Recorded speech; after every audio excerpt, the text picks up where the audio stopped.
Hi, my name is Salma Hindy, and I would put mulukhaya in my immigrant jam.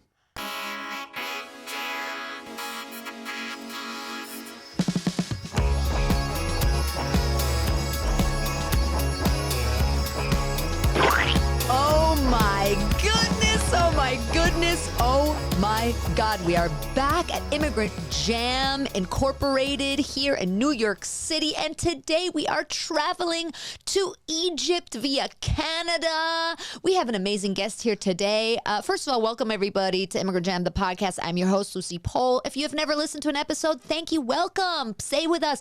If you have listened to episodes before, welcome back. This is so exciting. We have an amazing comedian in the house, an amazing woman. She used to be a biomedical engineer. She has an album out called Born on 9/11 because guess what? She was born on 9/11, people. She moved to New York about 5 months ago from Canada. We're going to get into it. Welcome, Salma Hindy. Thank you. Thank you for having me. Okay, first of all, what would you put in your immigrant jam? I'm not even going to try. Do you like how I maintained eye contact with you the whole time I said that? Yes. I was like, mulukhaya, and you're like, what? Mulukhaya? Mulukhaya. Mulukhaya. Yes. Huh? It's a savory dish, so it's going to be a savory jam. I love it. And it's like basically this plant that there's no like English word for it. I think it's like just in the Middle East, basically. Wow. So yeah, so you kind of, it's like, it appears as like leaves and then you just grind it and then turn it into a soup and then you eat it with bread or on rice or anything. But it's to die for. Like everyone will fight each other for it, basically.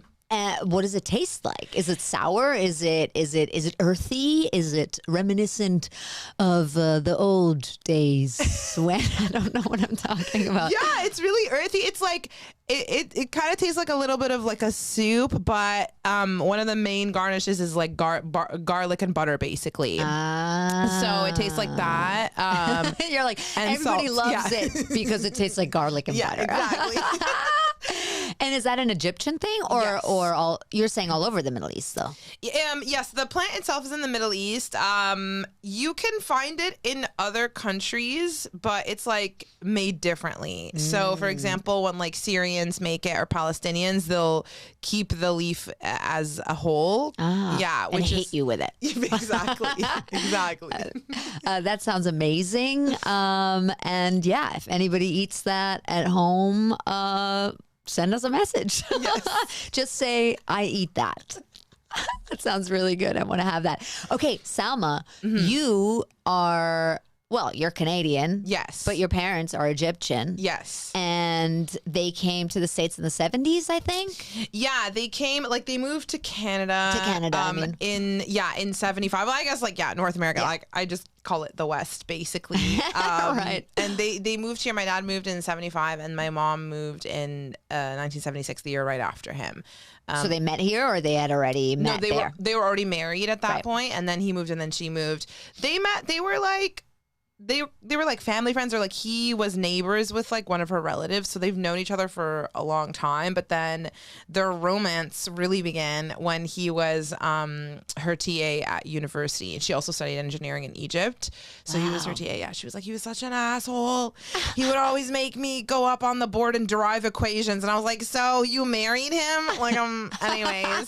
But yeah, so they had like a love marriage arrangement, which is very interesting because when they moved to Canada, they did like a literal 180 and became so strict, so religious. So they weren't in Egypt. They were not. Because your dad's an imam. My dad's an imam now. He became an imam when I was 7. Wow. Yeah. Okay. They were not in Egypt. They were very chill. But then my mom started wearing the hijab when she was there because her sister died suddenly. Her sister who like had everything going for her and was like a model and like had a 3-year-old daughter or whatever, had appendicitis. So she got sick on a Wednesday, and by Sunday she was dead. And just shocked all of them. And also they're very like dramatic, super dramatic, and in like their mourning and they're yelling and all that stuff. And so I think like my mom just felt like really like super anxious and nothing really to ground to. So then the default is to kind of like turn basically to religion. So she started wearing the hijab, and she was the only person in her entire university wearing it, aside from another Syrian woman actually In Toronto. in Egypt and Cairo. In Egypt. Oh, okay. Yes. So she started wearing it before they came over to Canada. Yes. Okay. But then she like, I think she like half-assed wore it because then at her wedding, all her wedding pictures, she's not wearing it. So I was like, all right, you know, like she was on and off kind of. But then when she came to Canada, then they had a little bit of a phase where they were a little like they were starting to get religious, but then they still listened to the Beatles and Rolling Stones. And my dad actually named my oldest sister after a Rolling Stone song, Angie. And then they became like really, really, really religious all of a sudden. And it was like no more birthdays, no Halloween, no like talking to your neighbors. We weren't allowed to talk to our neighbors. I grew up in like a cult, literally. But is that a Muslim? Is that just like a fundamentalist? It's like Muslim. It's definitely not. No, it's definitely not what Islam like preaches at all. Actually, there's so many sayings of the Prophet where the emphasis is put on the neighbors, and it's like you know you have to feed your neighbors, and if your neighbor goes to sleep without eating, like that's on you. And like there's just so much about neighbors and kind of showing them kindness and friendship and lots of stories about that. But my dad, like, I don't know, he was so scared. He was just like so terrified that we would ever be open-minded or like influenced, and so he kept us in like this insular literal like basement bubble. I don't even know, crazy. And he'd always just be like, if you go say hi to them, then tomorrow, like the neighbors, then tomorrow they'll come and like invite you to in a bikini, they'll invite you to the pool party. And I was like, that sounds great, actually. That sounds amazing. I would love that. And then like I was born in that house, so by the time like I started questioning the norms, I would have been like, what, mid-20s or something? And then what am I going to do? Like just pop over to the neighbor's house and be like, hey, I've been here the whole time, but like, I don't know what's different about today. You know what I mean? Like, yeah. He just got used to a certain dynamic with us. But for your mom, it was her sister dying. And what was it for your dad? Was there something for him that just turned him? Was it coming to another country and feeling like a loss of their culture and identity that made him like? For sure. Also, like Canada was extremely racist back then. I know, surprising, because like America's always taking the spotlight with racism, but we do have a little of it. I must claim it. Like my sister, so I'm the youngest of 5, and my sisters who like they were born in the 70s, they witnessed like teenage boys like pull the hijab off my mom in the grocery store and stuff. And then I asked my mom about it. She's like, nope. Like she's just completely like erasing it from her mind. But I think like that racism as well. And then when 9/11 happened, it like just really like alienated Muslims and just made them into the bad guy. And like nobody knew anything about them. Nobody wanted to know anything about them. And so I think like my parents just like went more into their community, and they were also became very unapologetic. Like, this is my faith. And, you know, if you guys are, it became like an identity thing, you know, like it's a political thing now, like for us it's a resistance in us kind of owning our religious identity. But ultimately I think it was fear for sure of losing our identity and our culture, like for my dad. And it was, I think like a little bit of it was like jealousy as well, and like possessiveness over my mom and maybe like his daughters, because my dad is genuinely every single day of his life like deathly afraid that his daughters are going to get raped. Like he just literally constantly is like so afraid of that. And so I think like for him, the onus is like, I understand his way of thinking, but the onus is all on the women to like never be ever perceived as sexual. Right. And that really fucked with my mind. I didn't ever think I was a sexual being ever growing up. And so because of that, nobody ever really like, you know, like saw me romantically either, or sexually at all. So that really kind of affected my like self-esteem and my self-worth. And it made me feel really lonely, and it made me feel like really resentful, and it made me feel all the time like an outsider, because it felt like life is for other people and not for me, basically. Like I just watch it, but it's not actually ever meant for me. I watched your TEDx talk, which is absolutely amazing. Honestly, I thought you were awesome and amazing before, and now I'm like, oh my God, she's like a prophet. Oh my God, she's the Messiah. No, that I don't know why I'm like tearing up, because it really resonated with me, and also it was so eloquent. People pleasing ends up hurting you. Is that the title? Yeah. Is that wrong? Yes. Yeah. Something along those lines, Yes. right? Yeah.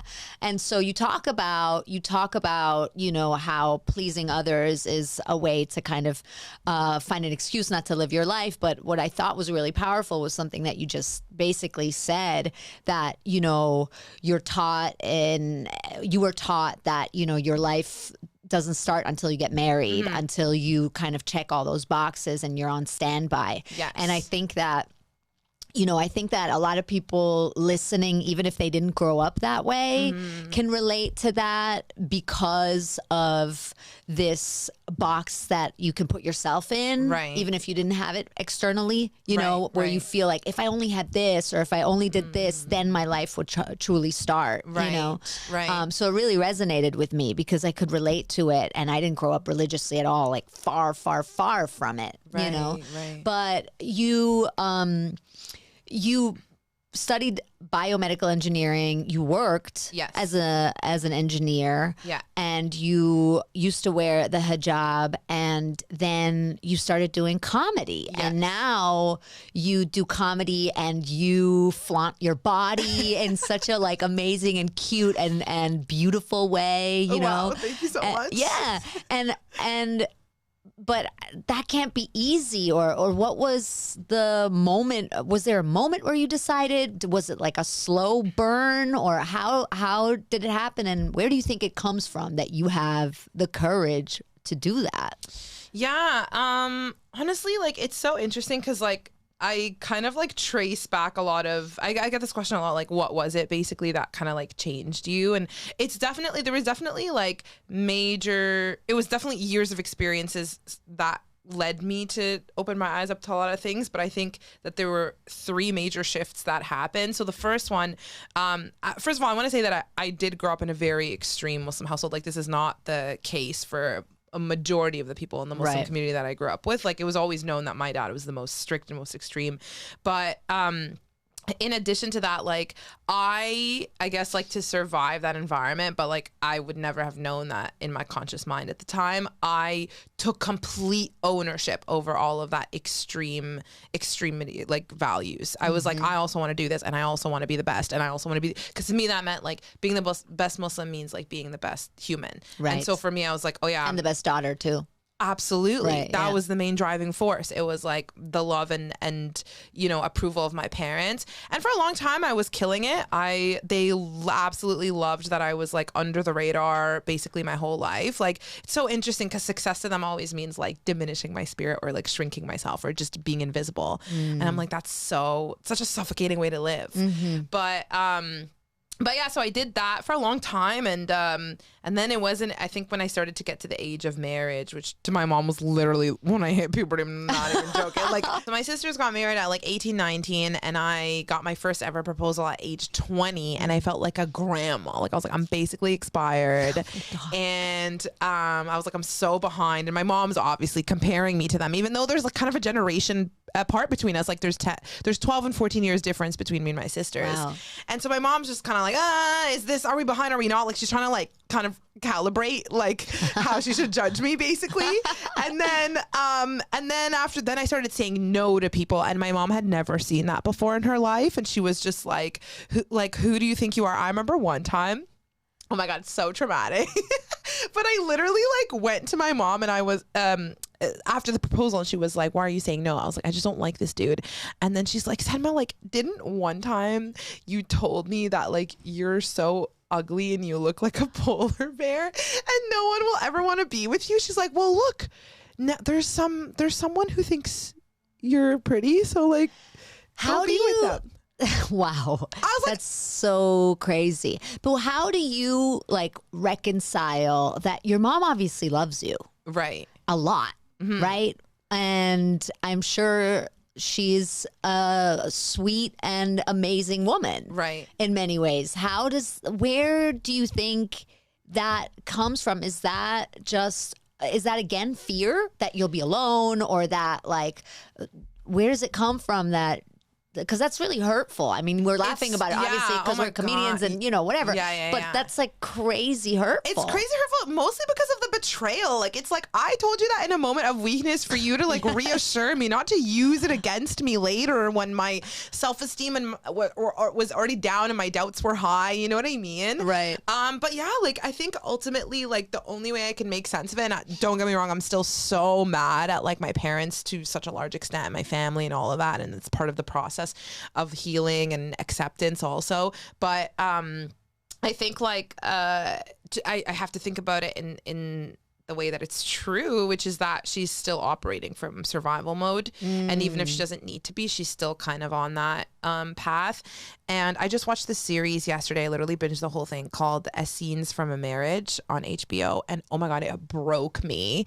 I was just like crying what is the whole it? time. Why? It's just like, they kind of they walk you through the phases of this marriage. It's with Oscar Isaac and Jessica Chastain. Oh, it's like fiction. It's not a doc. Okay. Oh, it's so beautiful. And like, ultimately, I've held this belief for a little bit, but like, I do think it's true that like the state of the parents' heart and their love lives, which most of the time is like the state of the marriage, directly impacts everything else in their life. Like, directly impacts their parenting, directly impacts their relationship with their children, their relationship with the outside world, and the safety of the home, and like the nourishment of the home, and just everything, like, if it's not being fulfilled from the core, from the source, then everything else kind of falls short. And I just think that her and my dad were on like almost like a traumatic journey of like just leaving their families and everything they know behind and moving to this freaking cold country. I swear to God,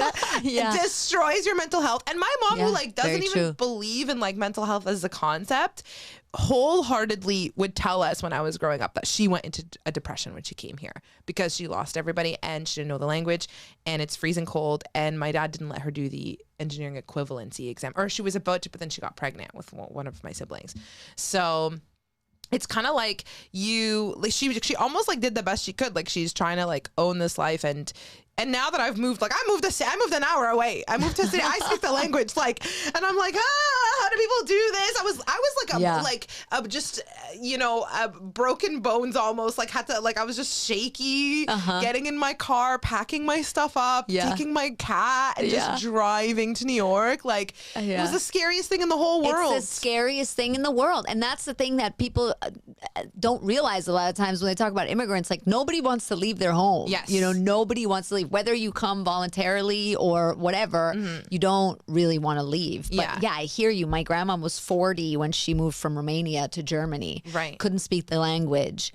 And now, I'm approaching a similar age. Not that age, but one that could be perceived as similar. And I'm like, oh my God, moving to another country where I know nobody. And I'm so like worldly compared to them back then, not and you don't know the language, and stuff. you didn't have the technology that and they no had back money, then. and like and the like being a Jew and a foreigner in Germany, and blah blah blah, whatever. But yeah, I hear you totally. So why did they move to Canada? At the time, it was like the Trudeau government, which is still the government right now, but it was like his father, was literally giving out citizenships, Canadian citizenships. They were like, please come study, especially student visas. They were like, please come, we'll give you citizenship. And so my dad, he's such a genius. He's such an academic. He like moved to Canada and in 3 years did a second master's because he already did one in Egypt, finished his master's and PhD in civil engineering in 3 years. Wow. I was like, you're fucking insane. He's such a genius. He's like the smartest person I know. And, like, is that crazy that someone so smart then doesn't realize how much it hurt? I don't know about your other siblings, but at least you, right, to grow up the way that you did. Yeah, I mean, it's crazy. It's so wild because he came to see me. So like, I took the hijab off last year, like you were saying, and there was like a little bit of like a period where they didn't do anything, and usually that's how it goes before like they take a stance on something, and then he like decided like to cut me off basically. So like they kicked me out of the family group, all this stuff, and I saw one of my siblings for my birthday, and he was like calling them nonstop, like telling them like my brother was like, oh, my dad wants us to boycott you, or dad wants us to boycott you. And I was like, literally, what am I, like Israel? I was like, why are you boycotting me? What did I even do? Like, I'm so confused. And then yeah, basically like after that, he found out I quit my engineering job in November and that I was moving to New York. And I think in their mind, they were like, she took the hijab off. This is the worst thing that could happen. And then when I quit my job and was moving to New York, they're like, no. This is the worst thing that could ever happen. You know what I mean? Like, I was just like, here's something else. And then he showed up to my apartment. I didn't know he was coming. And I, like, this was the first time ever coming there. And I'd been living there for like over a year and a half. And so anyways, it was just like such a really draining, awful like conversation, but it wasn't really a conversation. It was mostly him talking at me. But then one thing he said was like, Salma, like, you're both so smart and so stupid because you're being influenced by like the West and you're being influenced by comedy and comedians. And I knew this was going to happen when we went down this road. And like, there's a part of me that wanted to be like, I could say the same exact thing about you. Like, you're, you know, like, you're so smart academically, but then everything else in your life is dictated by fear and ego and like fear of loss of power. Right. It's all about power, basically. And yeah, and I mean, I think he was definitely afraid of like losing his daughters growing up, and like, so he took all these really extreme measures, but it kind of like backfired. Ironically, led to that happening, you know. And so you don't talk to him now?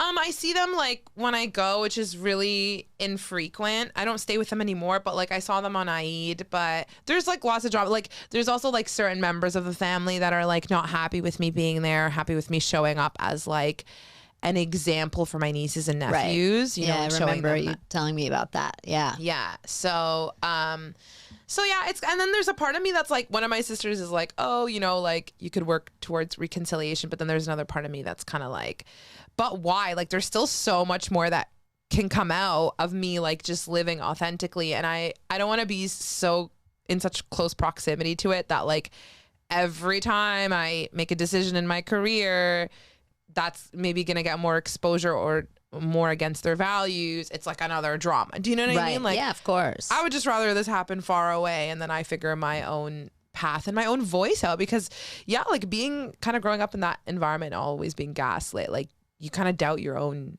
reality and your own intuition. You don't know what that is, you know? So where do you think it comes from that you have this strength? I mean, it's like you have like to have superhuman strength to be able to do something like that. And like, you know, I'm guessing, you know, there's like moments where it's really not easy, you know, and like that's your family and your parents. That must be such a conflicting and painful. And as you say in your TED talk, you know, it may a lot of times seem much easier to just go, oh my God, fuck it. You know, I'll just do what they want and I'll just please them instead of me. Right. Because in a funny way, it's like they raised you, right? Right. So I totally believe that we're born with like certain character traits or personality traits, but is it also something that they taught you? Do you know what I mean? Yeah. Like, where does it come from, do you think? I don't know. I think it comes from my spirit. Like it's such a like I don't know, like an inexplicable answer thing. But I think I've always been like drawn to adventure, and I've always been drawn to life, I guess. Like I went to see this healer in LA in April, and that woman, oh my God, she was like some psychic, literally. Basically, she's like a somatic therapist, and she just tells you where in your body you're like holding tension. And so she told me, she was like, you hold your breath a lot. And I was like, yeah, actually, it's something I started recently. I started it in August when I took the hijab off, I think from like an anxiety. Like I'm just bracing myself. I'm constantly bracing myself. Yeah. So I was holding my breath a lot. And then she looks at me and she's like, every breath you take is an investment in life. And every time you choose to withhold your breath, you're withholding from life. And I was like, just stunned. God. Like, it literally just goosebumps all over my body.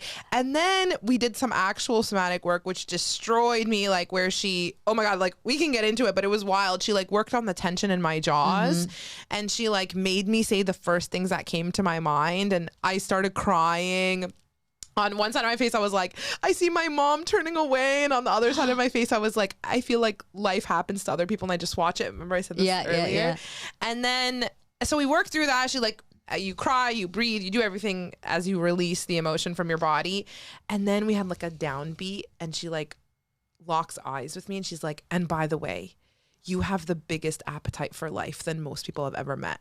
And I was like, it was so intimate. It was just so intimate because like she really sees you. You know what I mean? God, wow. It was crazy. And her number is, and she's called Miss Cleo. You remember Miss Cleo? She was this fake psychic in the 90s that like she was supposed to be Jamaican. Right. And it was like one of the first 1-900 number commercials on TV. And she'd go, call me now. And then it turned out she wasn't Jamaican. No. And she wasn't, I mean, she it wasn't also blackface. She was like I think she was like from Queens or something, like some lady, or from Florida. And it also turned out she wasn't a psychic. And then those people were like sued and stuff. It was like a huge thing. But she used to be on like late at night when you like flip through the channels. And you just like, she'd go, call me now. That's how I picture that lady. That's amazing. That's amazing. That's amazing. I once was waiting for the train on Delancey, and there was this little lady with a red puffy coat on. And she walked up to this pole that had a sign on it that said wet paint. But like the paint was like rusty and peeling off. It wasn't like freshly painted at all. right. And she was this little old lady, and she points at the sign and goes, ha, that's like if I had a sign around my neck that says newborn. Ha, ha, ha. And I was like, oh my God. First I was like, this lady's crazy. Then I was like, oh, this lady's funny. Yeah, like, she is funny. That's a great analogy. Yeah, that's really funny. And I started laughing, and then she goes, give me your hand.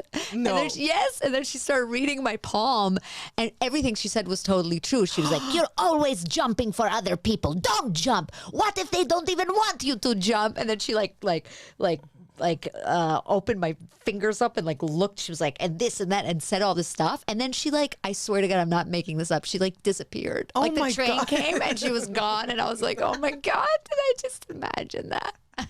This is a whole movie scene. I know, right? But wow, that's so wild. So you're spiritual though. Yes, very spiritual. And there are so many like fundamental spiritual beliefs of Islam that I really adhere to. For example, just, you know, like the concept of it's written and like what's meant for you will never miss you, even if it's like between two mountains, and what's not meant for you will never be yours, even if it's under your tongue. I think it's like a saying of the prophet. Yeah. So there's like, beautiful. there's so many parts of, I think like the part, you know, I do believe that I'm like wrapped with like a divine blanket. Like I just see it in a lot of moments.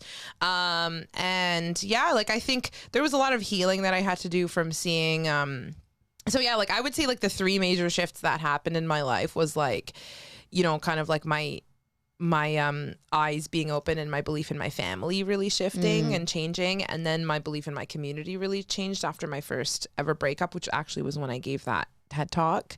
Yeah, it was kind of like a massive subtweet to my ex. Like I was like, because he was like, his mom was against it, and he was such a people pleaser, and he was like going along with it for his mom, and I was like, all right, how do I get this guy's attention and not just through a tweet? You know what I'm saying? I'm gonna give a whole ass TEDx talk, and then his friends are gonna post it, and then it's gonna be worth that moment. And it did happen, and I was like, this is amazing. But yeah, like it was mostly and also like so that shifted my belief in the community, because I was like, there's so many values that don't make sense, and like I just saw a lot of hypocrisy as well growing up, and the fact that people do pick and choose, and I thought we were all in this together. I thought we were all like doing the same thing, and then I realized everyone's just lying. And there's a huge part of the culture that says like you're not supposed to publicize your sins, and if you sin, just keep it to yourself. But I'm like such an open, honest person, and instead of like remaining in this loop of, you know, I'm trying to like aspire to some values and beliefs that I didn't even choose, and I'm always falling short because I'm human, and I'm always feeling guilt about it, and I'm just staying in that cycle. It's like, why don't you just align your values with your actions, you know? Like, but then they can't keep you. Right. Then the power goes away. Exactly. Yeah. And like I grew up in a household where I was taught like critical thinking equates to arrogance, and so it took me a lot of time to like actually, you know, be okay with that and stuff. But yeah, then I think my third shift was last year when I just like was really burnt out from looking at God as a very transactional, evaluative relationship, it just like weighed me down a lot because I was very resentful. I was kind of like, I put in a lot of work and sacrifices. What is that even? That's arbitrary. That's decided by me or my belief system or my community. But in my mind, I was like, I put in a lot of work and I'm not reaping a lot of the rewards that I thought I would. Like, for example, growing up is like, don't ever talk to a guy, don't ever look at a guy. And then like just Prince Charming is going to fall out of the sky. And the more you abstain, the more abs he's going to have. You know what I mean? The stud you're owed, like everything is just proportional to how much you abstain and you suffer and you listen to your parents, then you'll have a sexier man. You know what I mean? And then it's like, You're joking or literally? No. That's how I interpreted it. Okay. You know, like, but it was all subconscious. But then when certain, I'm just like, I was telling my friends this story recently. Then like when I would find out that the girls who gave blowjobs got guys before us, I was like, what the fuck? Why are you with the community slut? I'm so confused. She gave like one blowjob in her life, and I was like, she's a whore, and I know it. Why would he choose her and not me? I just didn't understand. So like, I think, yeah, like all of these beliefs start to fall apart when they don't withstand time. You know what I mean? And then like I got to know my own actual values and morals, which is like honesty and transparency and truth and justice. Like those are what made my belief in my family falter really early on, was like seeing the extreme injustice that they were perpetuating through like their power system internally.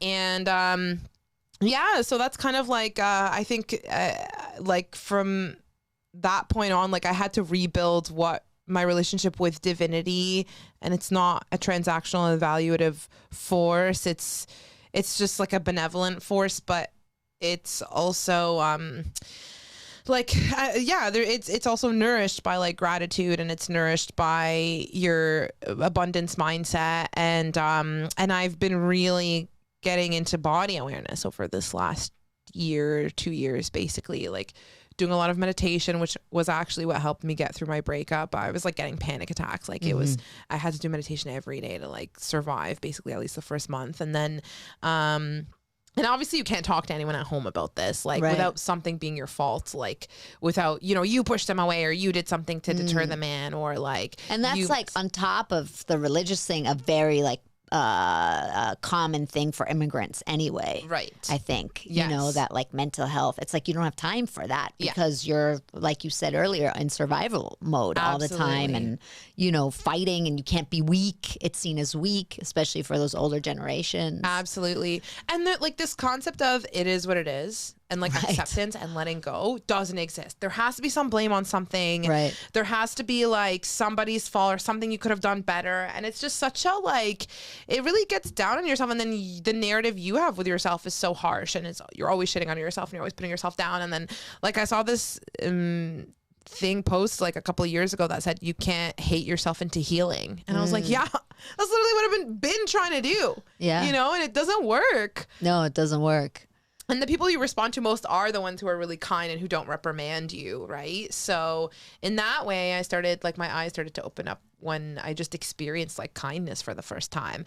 And then, yeah, like seeing comedy really helped open my eyes up to a lot of different experiences all at once, because you see like so many different identities go up on stage and tell their story firsthand, and you're like in there listening.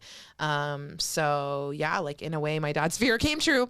I did get influenced, but like it's so interesting because like my brother, who's also an imam, like they would say stuff like, you're a sellout, like you got influenced by like the Western world, and you're just like you've basically submitted to their values and you've lost your own, right? And to them I would kind of say like, you don't even realize how westernized you are. You're like a junkie, like you're plugged in, you're always consuming, you're completely out of touch with your body, you're always on some diet. Every time I see you, you don't know how to like tell when you're full or when you're not. You don't like just very little like inward reflection or just even, you know, like conversation with like your intuition or with your child self or with whatever it is that's influencing a lot of your decision making on the day-to-day and your consciousness. And so yeah, so it's like, I'm like, I would say there's also another way to look at it, but all of that I think is like, you know, scarier to most people than having a set of rules and this identity that is not chosen by themselves, and that's, you know, it makes it easier in a way. I'm not saying people who are, you know, very religious have an easy life, but I think that a lot of people look to religion because they can't handle this like not knowing and not having an answer and having to find the answer in yourself, or things being different or a way that you've not experienced before, and you can't go, this is wrong or right, you know? And taking that on yourself is, I guess, scarier to some people than... Oh yeah, there's like certain things like, you know, children dying that I'm like, I can't make any sense of any of this. And like, you know, it's like a filter that everything has to like logically reason out in my mind before I'm allowed to feel it, which is probably a filter that shouldn't exist, but I am an engineer at the end of the day. And so like, so like that part, like I'm like, there's certain things that I'm like, nothing makes sense. And I, you know, there has to be some submission to an understanding outside of your comprehension or something, you know what I mean? But yeah, it's the be all end all, and the fixation on like definitions and objective truths is where it starts to become dangerous. But otherwise, I like the communal aspect, and you know, religion gave me so many things growing up that I loved. Like, it gave me a routine, it gave me an identity, it gave me answers beyond a doubt, which is, you know, things you thrive off of as a child. But ultimately, it's similar with codependence. It's like you don't want to bear the burden of the responsibility of choice. Right. John Cleese, you know, of Monty Python, he has this essay, or I think it was a talk that he gave at Cornell University about religion. And he talks about how sad it is that religion is not allowed to be seen for the mysticism that it actually is, and how much people could benefit from it if they would allow it to be seen as mysticism, as opposed to this like definite set of rules and the institutions that, you know, form around it and all of that. And I think like it's so true, because as you say, you know, there's a lot that religion can give you, and there's beautiful stories and, you know, metaphors that can open your eyes to the decisions you want to make or should make or need to make, and you know, stories that can sort of like open your eyes to life and all of that. But I guess you're not allowed to see it that way. Or you like know? the fear-based approach to teaching it just like really turns you off from any mysticism or anything. It's so interesting because my family hates mysticism. They hate anything. They're like, this is innovation and it's not allowed. Most very religious people do. But I think it's so interesting because your parents were not raised very religiously, right? It sounds like. So it's interesting to me because I guess that, like, I'm just thinking about it out loud now, that maybe what it is also a lack of imagination for what, because it's so different to have this put on you as a kid than to choose it later in life. For sure. You know? And so it's so ironic that they chose it for themselves, but they don't accept you not choosing it for yourself. Because you're kind of doing what they did. You know what I mean? In a way. In so many ways. Like, literally, I have to tell my dad, like, I left your dad was also mad at you when you left your country. You know what I mean? I'm also an immigrant. I am an immigrant from Canada. You know what I mean? And, but yeah, I think actually it's probably one of the only things that is, holding together the family or the relationship, because it's like lack of commonality also is like, well, then we have to find something that we can really then we have to start playing squash together. So religion is my parents' squash basically. Shit. Did you grow up going to Egypt? So I think my earliest memory is like going when I was 7 or something, and my parents would go to pilgrimage every year in Mecca, and so they would like kind of drop us off at our family's place for like the month. And in Cairo, yeah. And they would always split me. Like, I would go to my mom's side of the family and my brothers would go to my dad's side of the family, and the dad's side of the family is like infamously way funner than the mom's side. And so I was like so jealous the whole time. Also, like, that's where all the guys are hanging out, and I just like always wanted to hang out with guys growing up. I was like, oh, this is so forbidden. You know what I mean? And also the guys like would do fun stuff like play sports and whatever. And so anyway, so I think we did that for a few years, and then I we had like a significant trip, me, my mom, and my brother, when I was 15, so like in high school. And then I didn't go for like 10 years. And then the revolution happened, so they were kind of scared.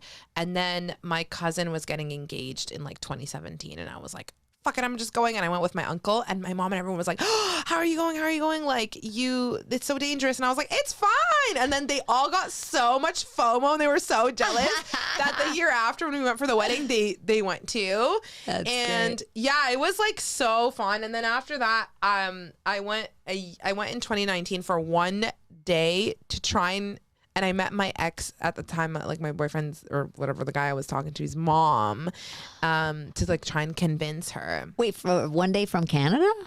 Yeah, because I was like on my way to Dubai, so I like stopped over. Okay. Yeah, and then the mom and my cousin like got into a huge fight in the mall. It was just like a whole thing. It was so dramatic. I was dying. Yeah. Why did they get into a fight? Because the mom was like, his mom was actually mad that first of all, she's mad that I'm in comedy because it's like a slutty thing to do in her mind. Oh, that's slutty? Yes. That's oh, yeah. They so think funny. you're like a sex worker. They think you're a belly dance. They think you're everything. My dad, 100%. It's like so not slutty. Oh, no. So You are the funny. whore of darkness herself if you're standing on stage. Yeah. They think it's Just like. standing on stage, not particularly comedy though. Well, Even if you were like an actor. yes. Yeah, right.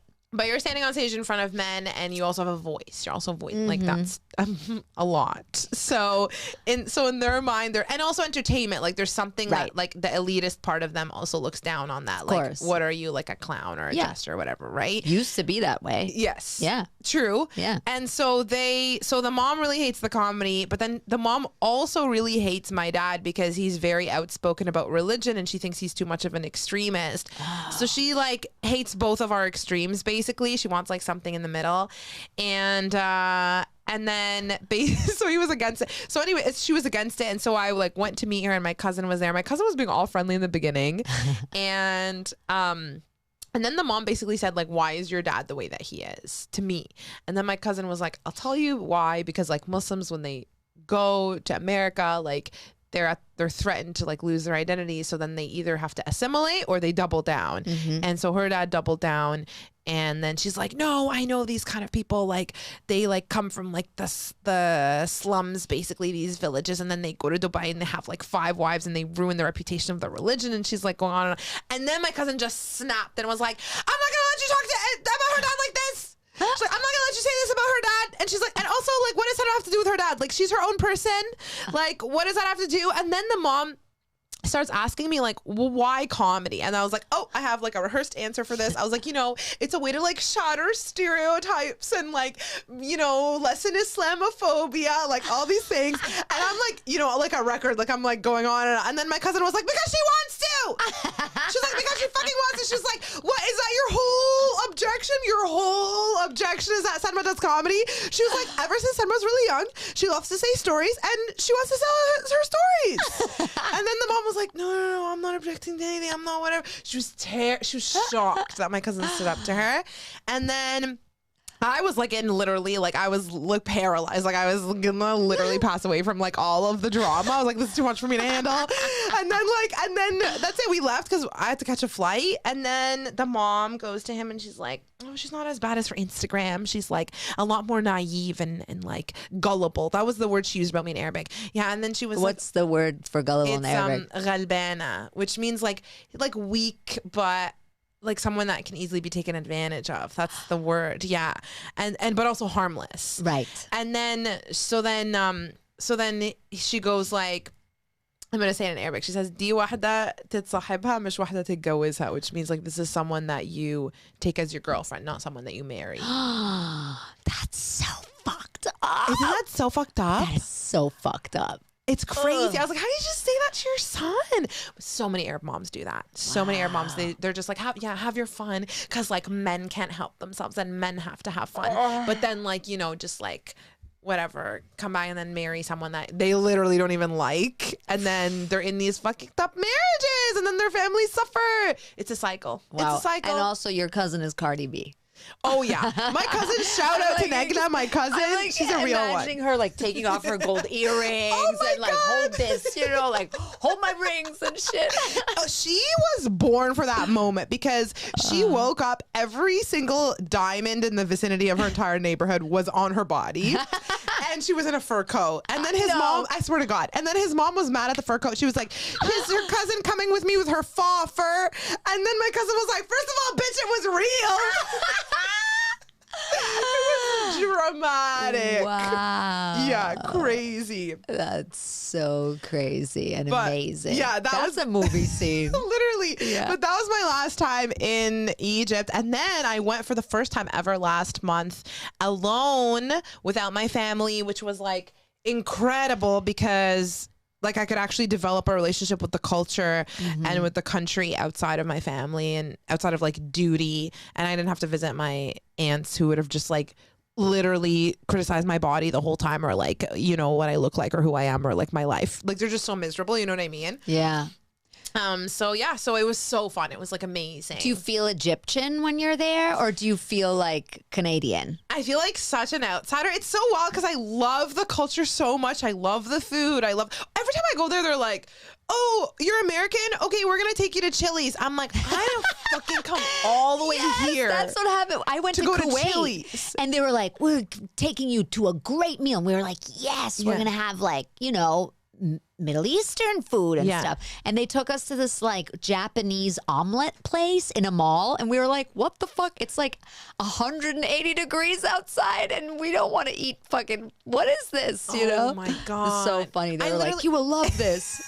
They're so, they always do it. I'm like, I need you to take me to the streets. I need to be in the streets. I need to be sitting on the rubble.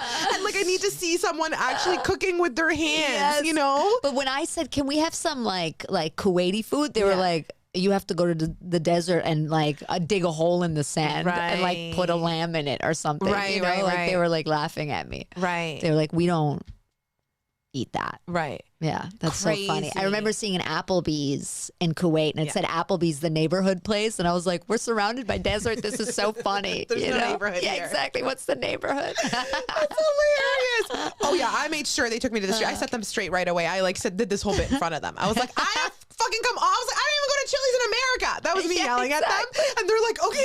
And so anyway, so then they took me to like the streets, and I had really great food. And my friend was also like staying there in Egypt at the time, so I messaged her and we went out to like this concert and I knew all the songs. I'm literally so Egyptian. I'm like super fobby, but like it's kind of like one of the few things that's like mostly kept like hidden or kept private, because I also don't really know how to necessarily like commercialize it here or like do anything with it here, right? But I love it so much. Like, and Egypt is basically the Hollywood of the Middle East, where with all the movies and the songs and all the actors and comedies, so huge there, especially like plays were really big. Like growing with when my parents were growing up, for example. And yeah, so it's like I loved it so much. And I went to a coastal town, and it was also really wild, like experiencing Egypt for the first time with like all my changing values, like the fact that like, you know, like guys are on the table now and like I can smoke or I can drink or whatever, you know what I mean? So that was also like very interesting. It was like super very fun. Interesting. Well, just because like I went to Lebanon before Egypt, and like in Egypt, you can't really access alcohol. Like they do drink there, but it's like very taboo. So it's only like fancy hotel bars really where you can get it, and like women, I think it's more taboo for them to drink. Whereas in Lebanon, like they have alcohol, breakfast, lunch, and dinner. Like you go downstairs, you're already drunk in like 2 minutes. You know what I mean? But then with both of them, like weed is like a big thing. Like they'll smoke everywhere. They'll smoke cigarettes weed or everywhere. Hash? Both, I guess, like hash and weed. Like they have it there, but it's like very taboo, so you can only smoke like behind closed doors, basically. But then cigarettes you can smoke everywhere, right, indoors, outdoors, yeah, in the elevators. The babies smoke cigarettes. Oh yeah, right, yeah. Oh, I almost picked it up on the last day. I was like, I feel like I have to. Like it's such a social thing. You know what I mean? Yeah, that's funny. So you grew up like translating for your parents, or did they speak English well? No, my dad, because he was like launched into academia really early, he spoke English really well. Maybe I think maybe my siblings had to, the older ones.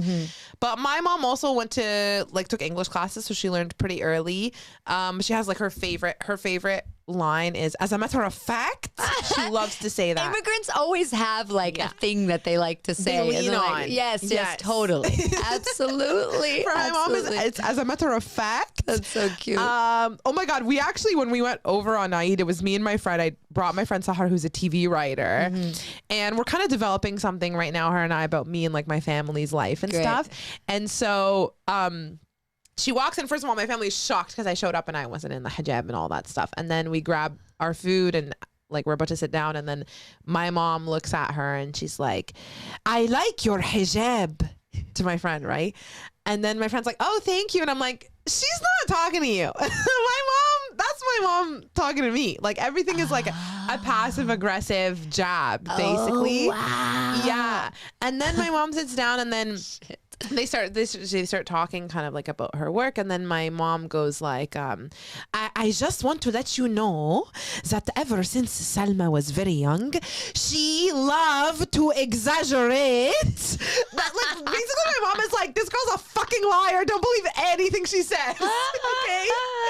And then my friend also likes to rock the boat a little bit, so then she goes what was Salma like when she was younger? And my mom was she was her true self.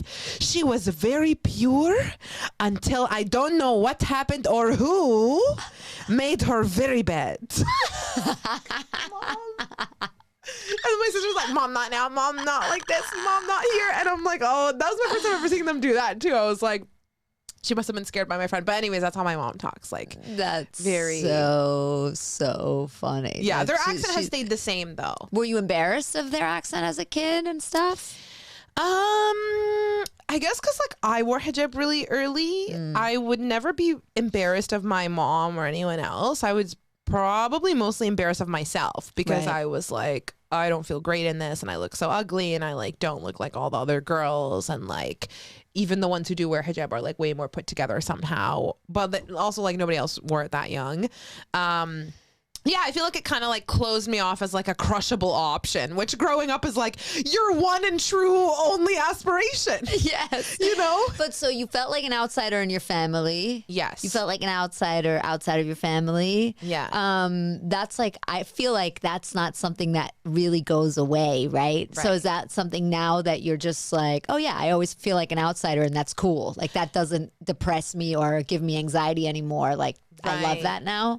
I'm probably only now starting to make peace with that fact, because even so recently and over the last year, I get so extra offended if if someone doesn't care about me and I really wanted them to, even just a friendship. I got so hurt and I get so I take it so personally and I'm really sad about it, and I feel oh, once again another heartbreak, another abandonment, another letdown.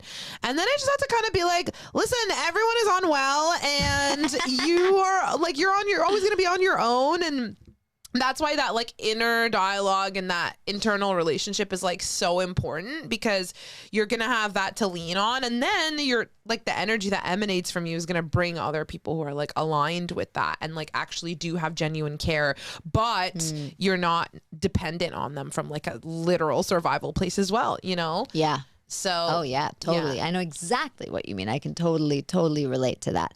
I think the thing about always feeling like an outsider is that also you go through phases where you're yeah, this is the coolest thing ever, and I don't want to fit in, and then a small little thing can trigger you again to be I just want to be like those people. Why am I not like them? Why can't I fit in? But yeah, I can't do shrooms right now, for example, because I'll just feel so sad and so alone. That, I'm I need a shaman. I need someone. I don't even care if I'm paying them. I need someone to physically be there and remind me that this is something I have to release, and it's not my identity. You know what I mean? And it's not it's just an experience and it moves through you, and it you know what I mean? Yeah. But I think there's definitely still hang-ups. I would probably say the place where it manifests the most is probably romantically. I don't I think I'm still like scared of like getting into a real relationship, even though I really want to. But I think I'm like just scared of like the intimacy and, you know, just like the accountability and it would demand, and it would just really put like my anxious attachment and a lot of other issues to the test, you know? So, well, I mean, that's the perfect way to fall in love when you don't want to. True. So. My mom's like listening to this. She's like, fine. Does she listen to all your No, stuff? no, she definitely does not. Oh, no. okay. But if something gets flagged by the family, they'll send it over. I'm sure they're going to flag this. Lots of juicy things in here. Lots of things that haven't been said out loud publicly before. Nothing juicy here, Mom. It's all good. We're just talking about the immigrant experience. Yeah. So, but are you Canadian then? Mm-hmm. Do you feel Canadian? Yeah, it's so interesting. I didn't even really think there was a thing about being Canadian. I was like, what is that even? What is it? What That's are true. you? Yeah. Nice. But they're That's not what even, people they're just, say. oh my God, this is so mean. And I don't want to be caught on record saying this, but like. We're going to clip that. But like, Go, at least Mike. the guys like in the street, they're so meek. Like they're like scared to take up space. They're like scared of offending anyone. So then they're not anything. Like they almost don't have a personality. Like Germans a little bit. Really? German men are like that a little bit. Okay. Yeah. Whereas like, oh my God, in America, like everyone has a personality here. Like they're taking up space, which can be a lot and can be Especially in overwhelming. New York. Yes. Yeah. But it's still themselves. Like their spirits are flourishing. And Yeah. I feel like I identify more with that. Right. But also like, but then No. yeah. Stop. But you're that, what's that Arabic word? You're gullible and yes, I've been harmless. that. Yeah. Literally. And then I go to Egypt and I'm like, oh my God, this is so much funner. Like everyone here is so fun. Like North America's so fucking boring. Yes, it's so true. Well, I mean, you know, these are places where the culture is so much older too, Yes, right? true. And I think that makes a difference. And weather makes a difference. Weather makes a huge difference. When I tried to live in Berlin, and they have winter from like October to fucking April. You don't see the sun. No. Like you see the sun twice, and you like wilt like a flower. Yes. I was like, I'm going insane. This is not my fault. I'm a Yes. living being, and this is destroying me. Yeah. This like grayness is destroying me. And that's every winter in Toronto. Right. Every winter Yeah, in I Canada. bet. It's crazy. Yeah, that is crazy. Okay, so I love sayings and proverbs and stuff from other yes. countries. Yes. I found a few that I thought were funny that apparently are Egyptian. Okay. So one of them is just calling someone a zucchini. Let me see. Can I read this? Yeah, of course. Apparently, I'm when you're like, dead. when you're in a place because you have connections, you're a zucchini. That's so funny. But kusa means this is like a swear word. Like Oh, kus really? means fuck. Yeah. Oh wait, I know that. Yeah. Kusumic. Yeah, Somebody taught kusumic me means that. like fuck your mom. Like motherfucker basically. God, please don't. Mom, But this don't one is my watch favorite this. one, though. Oh, this one's funny. He who does not know says lentil. Yeah, that's so interesting. And then my I honestly I hadn't heard this one before. Okay, so that one's off, but I thought maybe Yeah. this one is good for your family. The imam farted, so those praying behind him shitted. So And that means like people follow someone blindly. Funny, right? Have you ever heard that? No, this is my first. I mean, this is a really blasphemous saying. Oh, so, really? Yeah. So I'm sure. Well, you know, That's why you're not saying it in Arabic. You're like, oh, this one's hilarious. I have never I heard know, that. I'm not gonna say that out loud. Literally lose all of my friends and family immediately. Oh my God, it's That's blasphemous. so funny. Well, just like anything that like Has they a never mom in it. Yeah, like Right. they never want to like Imams demean don't or fart. exactly. Yeah, of course not. Even if they say lentil. And also farting is so interesting because if you fart in prayer, then your prayer is invalid. You have to leave your No prayer way. and go like wash your face and hands again. So you kind of give it away. You kind of give it. If the imam just all of a sudden got up and had to leave, we'd all be like, "Oh, he farted," and then someone has to step in. What?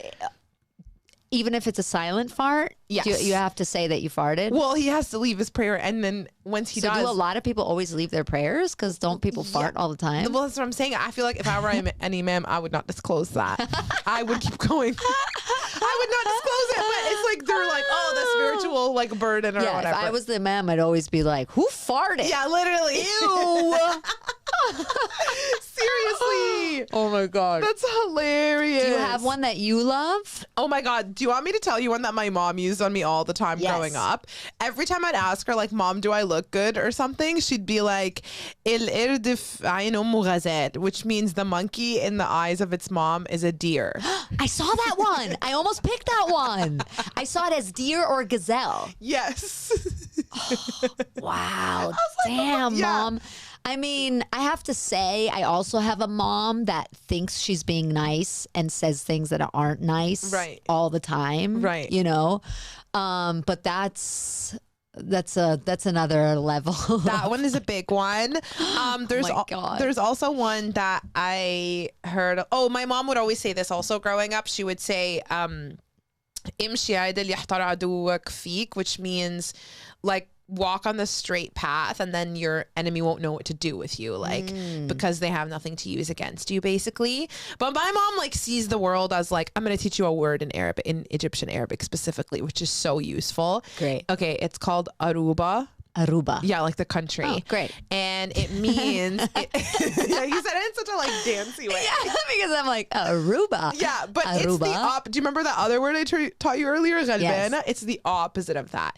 It's someone who's so cunning, so street smart, and like you can't ever take advantage of them because they're always 2 steps ahead of you, basically. Wow. And so my mom sees the world as like 2 groups of people, either the Arub or Aruba, like the street smart people, and the fools. And you're either one or the other. You're either taking advantage or you're being taken advantage of. And she thinks like I'm a fool basically because I'm like not mean. You're such an Aruba though.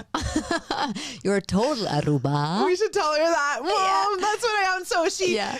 So she like, that's kind of like her framework. Her like beliefs are basically those 2 things. Like walk straight, don't let anyone ever fuck with you, but also like if you're not fucking with them, then they're gonna fuck with you, basically. Wow. Yeah, it's very survival mentality. Very gang and like mafia. Yeah, that is. Right? That's true. Yeah. I picture your mom with like a cat, like sitting in a dark office.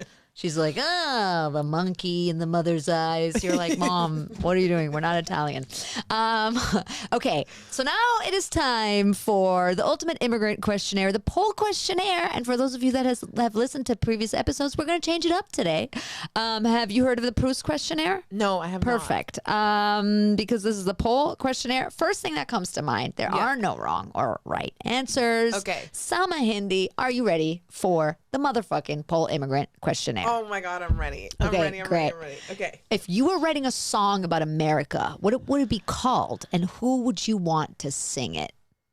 Oh my God.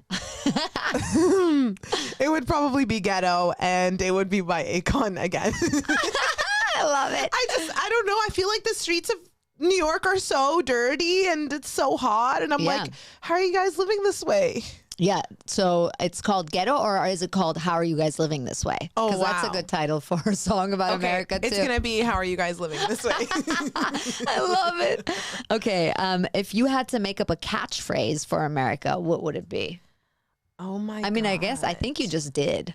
Yes. How are you guys living this way? How are you guys living this way? And then the catchphrase would be like, still, like question mark. ... Still? And you have a guy pop up going, still? Okay, I love it. If you had to explain America to an alien in 1 sentence, what would you say? Oh my God. The hot mess. This country is the hot mess, but it is also, I guess, the center of the world in a way. It's also the leading. It's true. Yeah, the leading country. That's true. If you had to eat one American person, who would you eat? American person? Yes. Oh, it has to be somebody who's like scrumptious. And juicy. Juicy. Who's juicy right now? I don't know. I'm like thinking of like I can like describe what they look like, but I have no idea who they are. Is it someone famous, or is it just a random person you met? See someone random off the street. Bar. There was a guy I would eat. They're a ginger and they have curly hair and they have a beard. Really? That's all I know. I would think gingers wouldn't taste that. I dated a ginger once. Really? They're okay. He would always write me. This is going to be really bad for your mom. I'm sorry, Salma's mom, if you're listening. I'm obviously not Aruba either. He would write me messages on his hard dick. What? Like in Sharpie and send me pictures. No. Like, yeah, and I'm Jewish, so I'm like, oh my God, it's gonna seep into your bloodstream. Like, I totally was worried. I wasn't turned on, or like I didn't even think it was funny. I was just like, oh my God, what's that gonna do to you? Yeah, you know, literally. Like, is that gonna come off? radioactive? Yeah, exactly. What are you doing? That's my question. That's my next question. How did he take it off? And did you ever see remnants of it in person? Well, we were in a long distance relationship, Okay. so he had some time always to take it off. But we Right. actually met up in Toronto once. Really? And he sent me a picture of his hard dick with the word Toronto written on it. I still have it. I can show it to you. What's the most American thing you've ever done? Oh my God. The most American thing I've ever done. I don't know, probably just like travel really obnoxiously and like really think that my way of view is right. Like when I went to Egypt, I got into a huge fight with my tour guide after 3 days because he went and yelled at the Bedouin waiter for asking for my number. And he goes up to him and he's like, don't you see me as a man? If you see me as a man, why would you come up and talk to one of the girls that I'm with? There was like 2 other girls with us too. Oh my God. And I was like, what in the toxic masculinity is this shit? Seriously. I was like, I did not tell you. I told you don't go talk to him. I did not feel threatened or unsafe in any way. I was like, he has the right to hit on me. Basically. I was just like, what the fuck? And then I told him, I was like, first of all, I'm not your fucking girlfriend. Second of all, like the fact that you went and did something that I explicitly told you not to do in and of itself is misogynistic because if I were a man, you would have listened to me. But because I'm a woman, I don't know any better. And then, and then he like got really upset and like dropped me off and we broke up like completely basically. And we had like so many other plans for that night. But anyways, it was the best thing that ever happened. But I'm sure in their mind, they're like, this American bitch thinks she can come in here and like tell us how it's supposed to be. And I told him off in front of the girls and they were so uncomfortable. And they're like, because like their misogyny is still like 50 years behind. And I'm like, no, I will not accept this. But it's also like why they're so lively and they're so like, they're very, funny and they like go out of their way to like be extra chivalrous or whatever, but then they'll turn around and be like, you're not allowed to have a feminist thought. So right. me, the American in me was like, I want all of it. I want the good and the good of both worlds, basically. I love that. Wow. And then you went back and asked for the guy's number yourself. Right? Oh my God, that guy was dramatic. He like fainted and stuff. But then I met another guy that night, which was worth it. Yeah. That's hilarious. Okay, so then what's the most Egyptian thing you've ever done? Whoa. Definitely like eating with my hands. Never afraid of that. I just love Egyptian food all the time. So I'm always cooking Egyptian stuff. I'm trying to think what else. Now, that's pretty Egyptian. Yeah, I feel like eating Egyptian food, eating with your hands. Yes. You already told me your favorite word, which is aruba. Yes. I love that. That's so easy to remember. Yes, and it's so useful because we don't have a word in English that like describes, that encapsulates it. No, for sure. Yeah. Okay. This is a good one. If you could ban one American food, what food would you ban? Oh my God. I mean, something fake. Probably mint chocolate. I'm sorry, Mike. It's gonna have to be mint chocolate. It's gonna have to be mint chocolate. Okay, and if you could deport one American person, who would you deport? Finally? Oh my God. Probably Elon Musk. Like he just need to stay out of the world, I think. Great. Yeah. Where would you deport him to? To like probably the moon. This is the moon. He wants to be there anyway. Exactly. He already has something. So he has a house there already. Exactly. Deport him to his fucking moon house. Exactly. Bye. I love it. Final question. I ask everybody this. Do you know how I can meet David Hasselhoff? No. But I'll keep you posted. Okay, great. I'm going to keep this in the back of my mind always. Thank you. I love that answer. That's a great answer. Because there's like a 6 degree of separation, for right? participating in this. Absolutely. You're what would you say to him if you met him? Oh my God. I think I'd say, I'm crazy for you. Do, do, do, do. That's one of his songs. No, I don't know what I would say. I'd probably be like, this sucks. Now I can't like try to meet you anymore. Right. You know? And it's like, what now? Do we have a friendship? Exactly. What are we, David? Yeah. What Do you now? love me forever? Yeah, exactly. Or am I just going to be abandoned again? Yeah. Salma, you have an album called Born on 9/11 because you were, and you talk about that in the special. So in the album, so it's fine that we didn't go very deeply into that. But the fact is, you were born on 9/11. Yes, and that's just what it is. You tour. Right, you're opening for Chelsea Handler. Yes. You have a bunch of dates coming up with that. Yes. You have a website that people can check out. Yes. Where can people find you on Instagram? You can find me at Salma.Hindy, and then my website's just salmahindy.com, and then you don't follow me on Twitter because that's my personal diary. Anyways, keep going. And then you have a voice coming out on an animated show as well. Gonna say, we have to take a selfie, and I'm gonna caption it "Voiceover Queens." Yes. Also, my brother's coming to stay with me next week, and I'm pretty sure he for sure must play the video game. Great. He's so into it, so I can't wait to tell We'll him. hang out. Yeah, I absolutely. All exciting stuff. Fucking go follow Salma. Send her messages. Watch all her stuff. Listen to her album. Purchase the album. Gift it to your friends. Tell everybody about your new word that you learned, Aruba. And thank you for listening so much. Thank you to Mike Albanese with the mostest. And please rate, review, like, subscribe. Check out the Patreon if you love this. Douchebag Steve, we love you. Douchebag Steve, very important patron. Okay. And that's it. Thank you so much. Don't send this to my mom. And do not send this to Salma's mom. Yes. Okay. And if you do, just edit out one clip where we talk about food and send that. Goodbye. If you liked what you just heard, don't forget to rate, review, subscribe, recommend to all your friends, and if you hated it, recommend it to your enemies. Thank you for listening to Immigrant Jam, the podcast with me, Lucy Pohl. Have a delicious and nutritious day.